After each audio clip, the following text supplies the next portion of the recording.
Okay, Brock spoiled all the fun, so we're going to talk about ants and grasshoppers today. They're out all over the yard if you want to go see them after, all of that stuff. There's always threats on the horizon in our life, especially as a Christian. However, there are very few emerging threats in the world. The threat today was also a threat yesterday, even if you didn't realize it or think about it. This would give us this should give us security and comfort. What it boils down to is our awareness of the threats. Being prepared for these threats is crucial. You may say, how can we be prepared for all of the threats that we may encounter? Well, the good news is that you can be as prepared can be, than most people if you're a Christian, because being prepared for most people today is a chore, but it is a reality of our lifestyle. No lifestyle that people live today is really prepared for tragedy, because living that way is too restricting for most people, and they don't believe or acknowledge the threats and hope that they go away. It's kind of like stick your head in the sand and hope it all goes away, right? And you take your head out of the sand and it's all there right in front of you. I'm going to tell you a story about the ant and the grasshopper. This fable comes from the annals of Aesop, a slave and storyteller believed to have lived somewhere in ancient Greece around 600 BC, maybe 620 to 550 or something like that. And growing up, my father told me this story more than one time. The ant worked really hard all day. In fact, all of the ants worked really hard together, storing up food.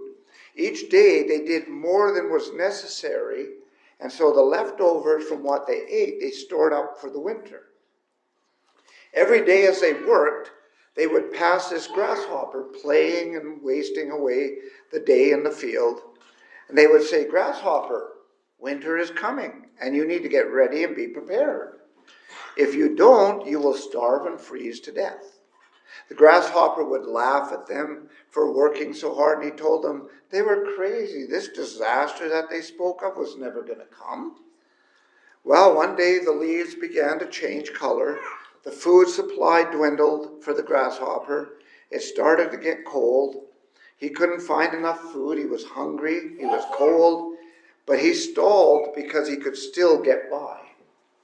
Then it got really cold, and the food supply was gone. And the ants, who had worked really hard, went to their home, and they closed the door against the cold winter.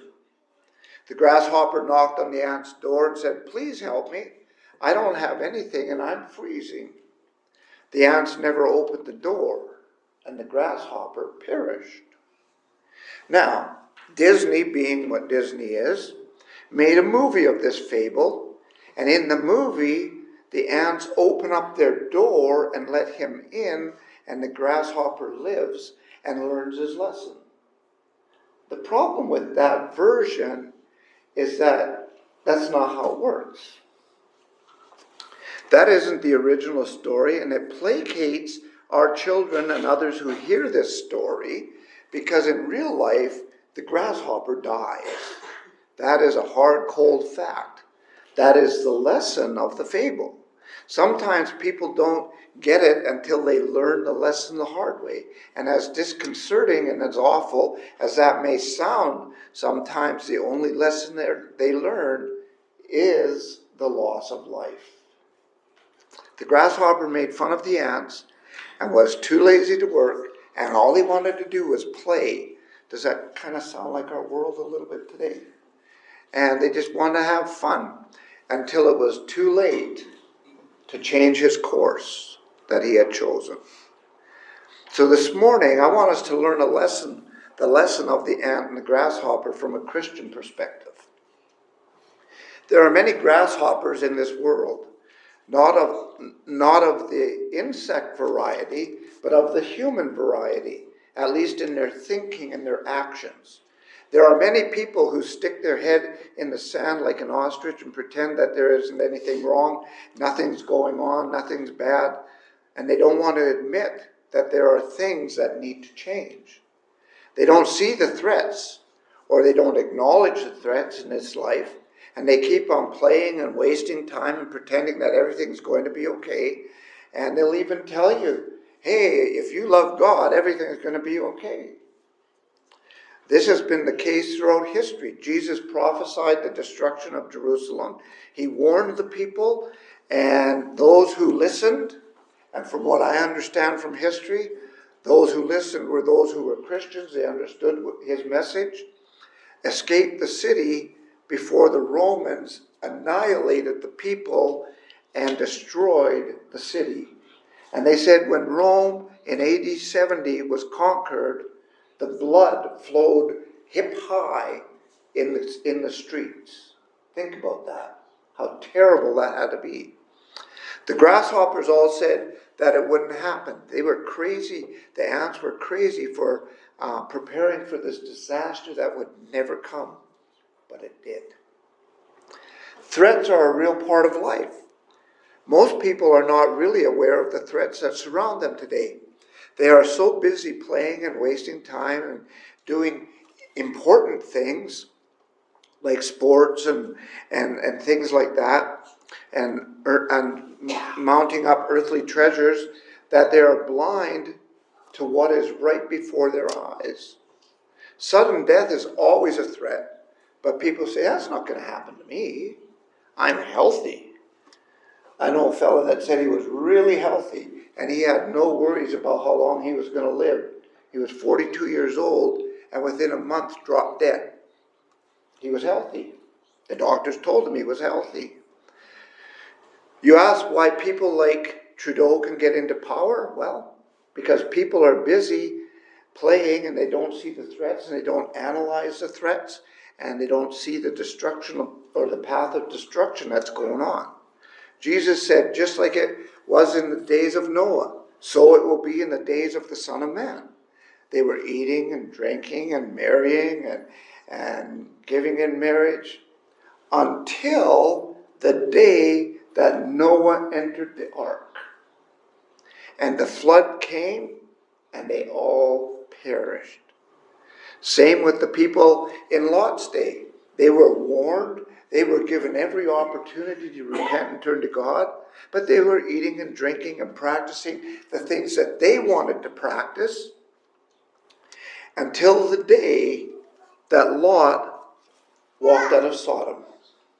When he walked out of Sodom, the Lord said, do not look back.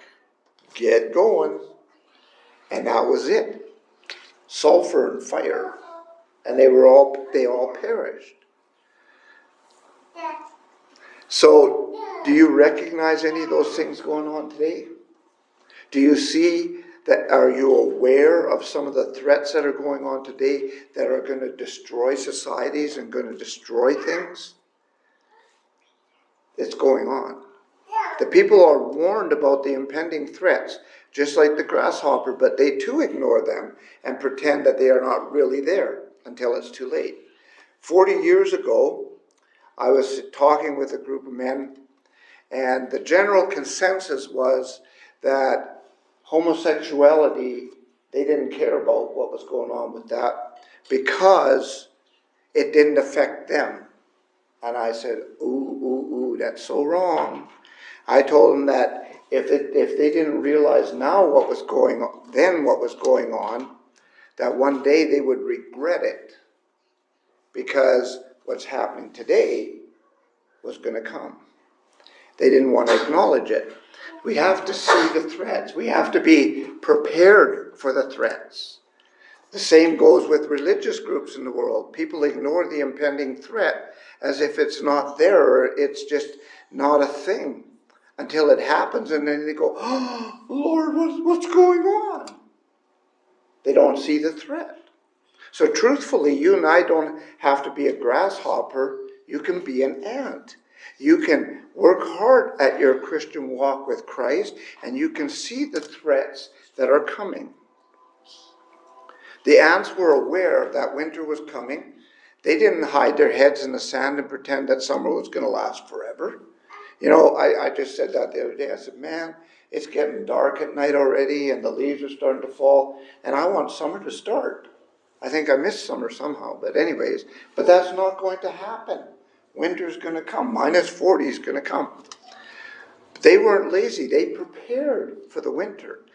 Have you ever noticed when you're cutting the lawn or doing something outside that the minute you run over an ant hill and there's a threat, there are literally hundreds of ants running all over the place, and it seems like at random, but they are in an organized fashion protecting their home.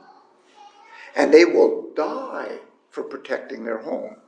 As Christians, we need to be aware of the impending dangers and the threats that are out there. The deceptions, the mocking, the name-calling, all of those things, yes. But there's other threats as well. And we need to be aware of the danger of those threats. To pretend that there is no threat is to be a fool. It's to be like the grasshopper. The threats are real. I am not saying stress about them. I am not saying worry all day about them. I am simply saying be aware of them so that you can be prepared to meet them with the godly response that we should be meeting them with. Being aware of the threats, the ants work tirelessly to make sure that they are looked after, at least to the best of their ability, for the winter. Solomon in Proverbs 6, verses 6 to 8 says, "Go to the ant, O sluggard, consider her ways and be wise. Without having any chief, officer, or ruler, she prepares her bread in the summer and her food in harvests." Ants are the epitome of hard work. There are many Christians out there that are just kind of mucking around in the world, or they call themselves Christians, that are just kind of mucking around in the world, thinking all it's going to be well and everything's going to work out okay, and I really don't have to work at anything much and worry about anything much. Well, Jesus teaches us many things that we need to be working on in our lives so that when that day comes, we are ready and we don't panic. It's like the beatitude that and the fruit of the Spirit, etc. Those things are the things that we need to be working on. Our winter is not when the snow comes or when the cold weather comes. Our winter is judgment and eternity. And we need to be prepared for our winter to be with our Lord.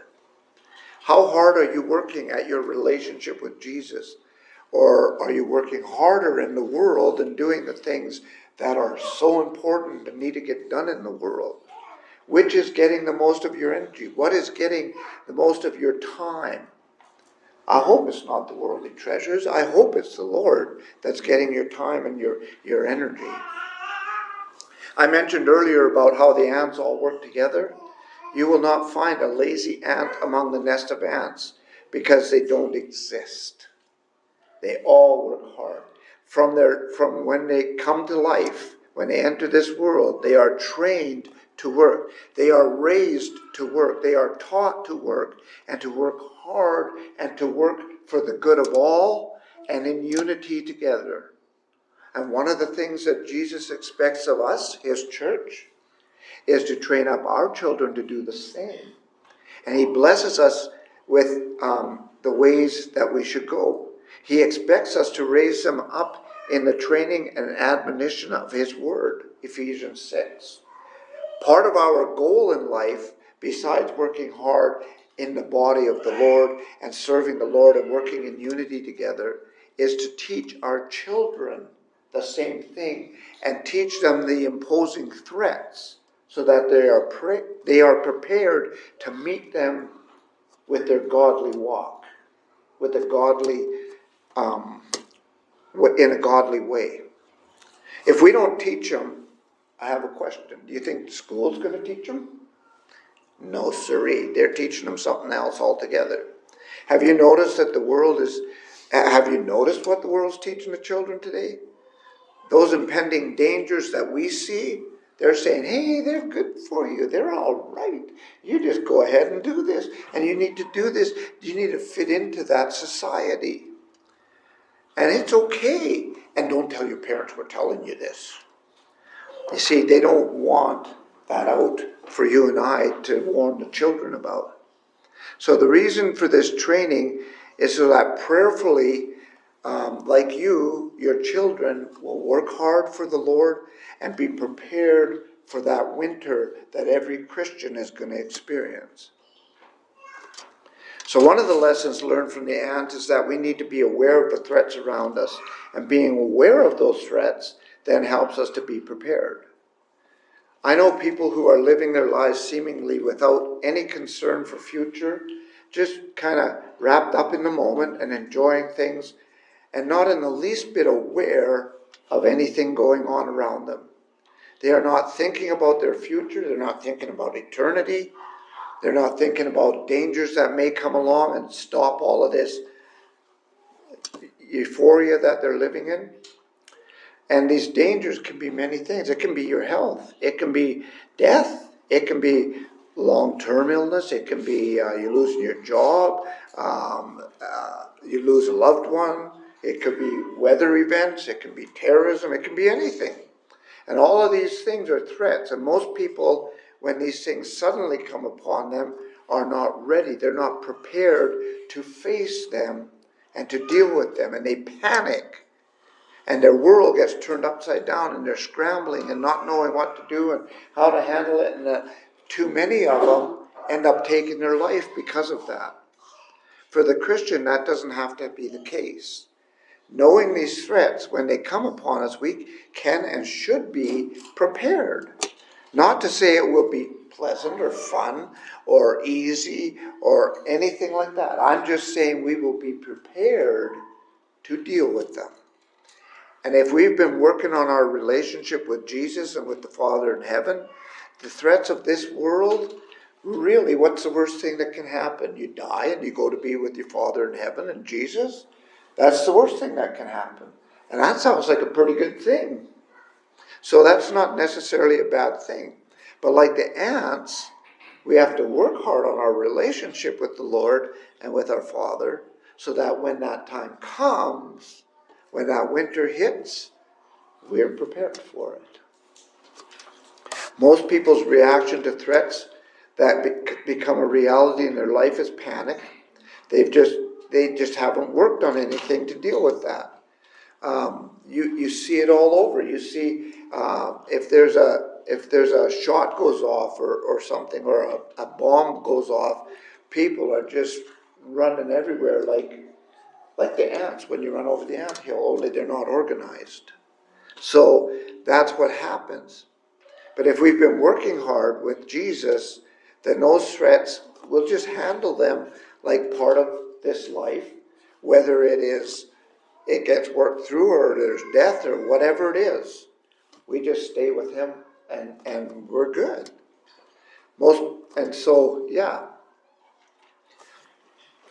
We have confidence because of that. We walk through these threats and we don't have to worry about Jesus.